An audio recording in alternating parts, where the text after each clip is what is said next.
आज आपण दुसरा युनिट चालू करत आहोत. दुसऱ्या युनिटमध्ये सेकंड पॉईंट आपलं सस्टेनेबल डेव्हलपमेंट. पुढच्या युनिटमध्ये आपण मागच्या युनिटला आपण काय म्हटलं, green chemistry. What is the meaning of green chemistry ते तुम्हाला लक्षात आलं असेल तुम्ही. त्यानंतर पॉईंट आहे what is the meaning of sustainable development. Sustainable development शाश्वत उपयोग, पुढे प्रमाण जाणार. आलं लक्षात.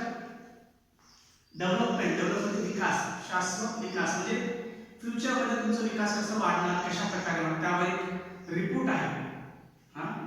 एक लॉ आहे जो युनायटेड स्टेट ऑफ अमेरिकाने केलेला. पाहू मित्रांनो, सिस्टमॅटिक पाहू.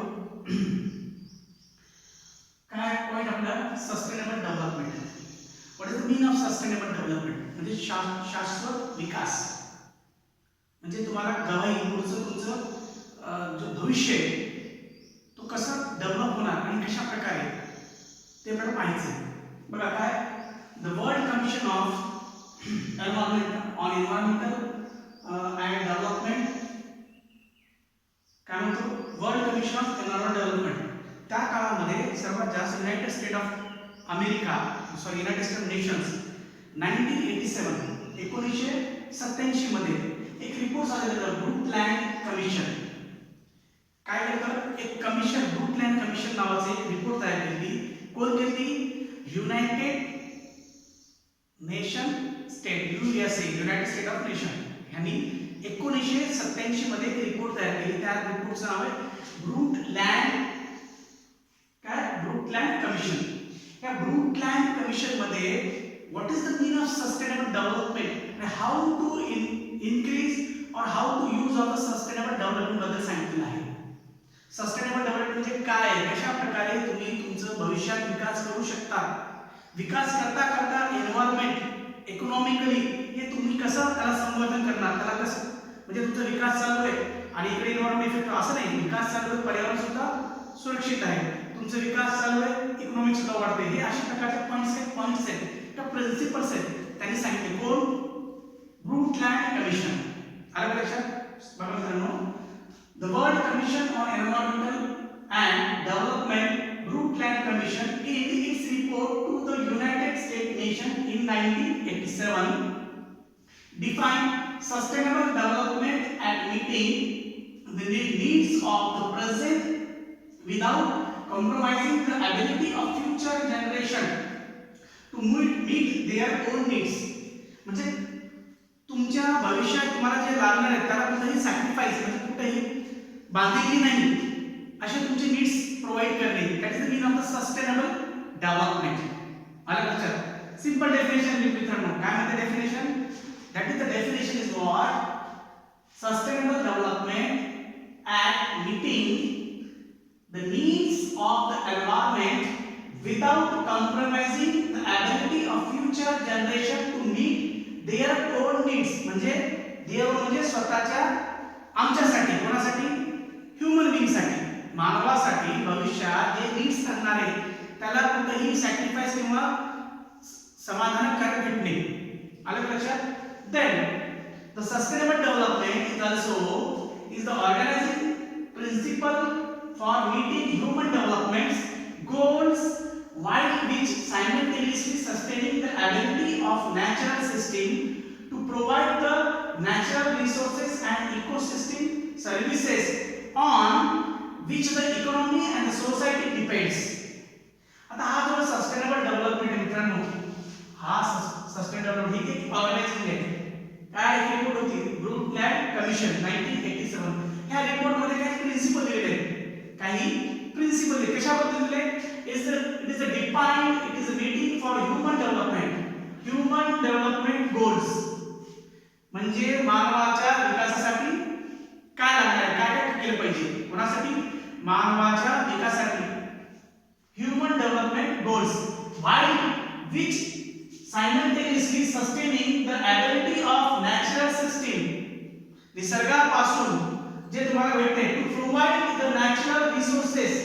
निसर्गापासून तुम्हाला काय भेटतात? Natural resources.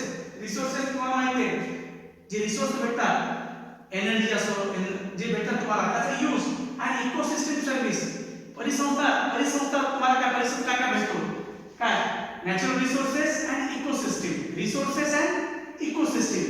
Natural resources and ecosystem म्हणजे नैसर्गिक साधन संपत्ती आणि परिसंस्था ह्यापासून तुम्हाला काय काय कशा प्रकारे भेटतो, काय काय भेटतं. सिस्टीम, सर्व्हिसेस, तुम्हाला निसर्ग आणि परिसंस्था काय काय देते, आपण त्यापासून काय काय घेतो त्याची माहिती ऑन विच काय म्हणतो ecosystem services on which the economy and the society depends. आता इकॉनॉमी सोसायटी डिपेंड कशावर आहे, ह्या दोन ह्याच्यावर, नॅचरल रिसोर्सेस आणि इकोसिस्टीम. फॉर एक्झाम्पल बघा मित्रांनो, सौदी अरब कंट्रीमध्ये पेट्रोलची खाणी जास्त आहे, भारतामध्ये पाणी जास्त आहे. म्हणजे ज्या ठिकाणी सोर्सेस असे त्या प्रकारे तुमचं इकॉनॉमी डेव्हलप होतोय.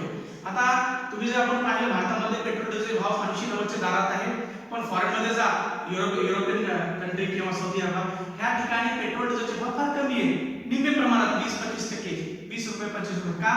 बिकॉज त्यांच्याकडे ते रिसोर्सेस अवेलेबिलिटी आहे, त्यासाठी ते इकॉनॉमिक ते प्रोव्हाइड करतात. आलं का लक्षात? आपल्याकडे आहे का, आपण त्याच्याकडून ऑइल घेतो, कच्चा आहे त्याला रिफाईन करून नंतर विकतो. They have the kind of different taxes then we provide the through petrol pump, okay, petrol and diesel.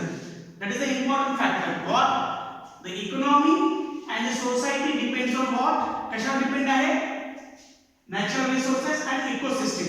Okay, the desired result is state of society where living conditions and the resources are used to integrate the sustainability of the natural resources. हे सगळं depend कशावर, natural resources आणि ecosystem.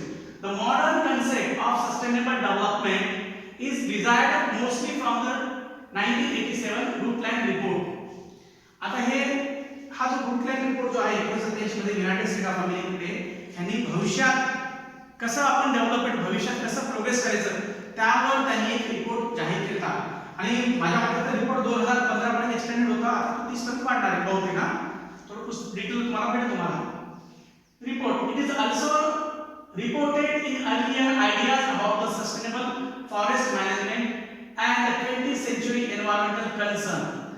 It's the concept development. त्या report मध्ये त्यांनी forest management कसं झालं पाहिजे, जंगल. आता मित्रांनो जसं पॉप्युलेशन वाढत चालले, ऑर्गनायझेशन वाढत चालले, तसं तसं काय जंगल हे कमी होत चालले. का? पॉप्युलेशन वाढतो, गावातले लोक तालुक्यात येतात, तालुक्यातले लोक शहरात जातात, शहरचे मेट्रोपॉलिटन हे असं संख्या वाढत चालली. आता गावात सुद्धा मोठमोठ्या कंपनीज येतात, बाहेर लोक राहतात, त्यामुळे काय होतं, जंगले हे कमी होत चाललेले. तर ह्या रिपोर्ट त्यांनी काय दिलेली माहिती फॉरेस्ट बद्दल दिलेली आहे, फॉरेस्ट मॅनेजमेंट. आलं का लक्षात? कशाबद्दल? Forest management and environmental concern 21st century culture. म्हणजे भविष्य काळात 20व्या शतकामध्ये एन्व्हायरमेंट कसं असणार, त्याला कसं घातक काय, यूज काय. कारण की आज डे बाय डे पोल्युशन वाढत आहे, global warming, climate change, ozone temperature हे वाढत आहे. आणि हे जास्त का वाढतात, due to the increasing of the industrialisation का वाढत आहे, due to the increase of population. हे सगळं वाढत चाललेलं आहे. हे वाढत चालल्यामुळे काय होतं, पोल्युशन वाढत चाललेलं आहे. आणि पोल्युशन वाढलं हे कशाला फरक पडतंय, एन्व्हायरमेंटवर. जसं पर्यावरण इफेक्ट पडलं, it differ from the different kinds of the reaction on human beings. मानवावर त्याचे इफेक्ट पडतात, diseases, variation of the diseases येणार तुम्हाला. काय काय आता कोरोना डिसीज कोविड-19 सुद्धा आहे. It is generation by the genetic procedures. आलं का लक्षात? तो झाला चायनामध्ये आणि आला कुठं, प्रत्येक देशामध्ये. संसर्गजन्य रोग आहे मित्रांनो. हे त्यांनी त्या काळामध्ये म्हणजे 1987 मध्ये ह्या ब्रुंटलँड कमिशननं माहिती दिलेली आहे की बाबा रे फ्युचर 20व्या शतकामध्ये काय काय कसं होणार, त्यावर आपण कसं प्रतिबंध लागणार त्याची पूर्ण माहिती दिलेली आहे. कोण? ब्रुंटलँड. कशामध्ये? Sustainable development. आलं का लक्षात? The social development and the environment protection for the future generation, it has been suggested. आता यांनी सजेस्ट केलं, काय केलं? That suggestion is suggested that the term sustainability should be viewed at the humanity's target goal and human ecosystem level. मानवाच्या हितासाठी आणि पर्यावरणाच्या हितासाठी जे महत्त्वाचं त्याच्यावर काम केलं, that is your the sustainable development. आलं लक्षात? मित्रांनो आपण रोज एकच पॉइंट, छोटं पॉइंट घेते, पूर्ण घेत नाही. सिलेबस मधलं सब पॉइंट जे छोटे छोटे पॉइंट करून आपण छोटे छोटे व्हिडिओ तयार करतात का, की तुम्हाला इझिली समजलं पाहिजे. एक मोठं पॉइंट घेतलं त्याला केलं असं केलं नाही आपण. शॉर्टली 15 मिनिटं 20 मिनिटाचा आपण 10-15-20 मिनिटाचा व्हिडिओ तयार करतात. त्या व्हिडिओ मध्ये फक्त एकच छोटं पॉइंट घेतो आणि त्या पॉइंटवर आपण डिस्क्रिप्टिव्ह करतोय.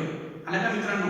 आणि तुम्हाला नोट्स मध्ये येते डिस्क्रिप्टिव्ह सगळे आहे, पण आपण इथे काय करू, छोटं स्मॉल पॉइंट, युनिटचं सब पॉइंटचं पुन्हा पॉइंट पाहता आपण, लक्षात ठेवा. युनिटचं पॉइंटचं सब पॉइंट असं पाहतो. ग्रीन केमिस्ट्री आणि सस्टेनेबल एकच होतं, पण आपण काय केलं, ग्रीन केमिस्ट्री वेगळं पाहिलं आणि सस्टेनेबल डेव्हलपमेंट वेगळं पाहिलं. आलं का लक्षात? हा, ग्रीन केमिस्ट्री पाहिलं, त्यानंतर काय पाहिलं, 12 प्रिन्सिपल ऑफ ग्रीन केमिस्ट्री पाहिलं. आता काय पाहिलं आपण, सस्टेनेबल डेव्हलपमेंट पाहिलं. असं हळूहळू आपण त्याचे एक एक छोटे छोटे पॉइंट पाहू, ज्यानुसार तुम्हाला इझिली अंडरस्टँड होईल, इझिली समजेल.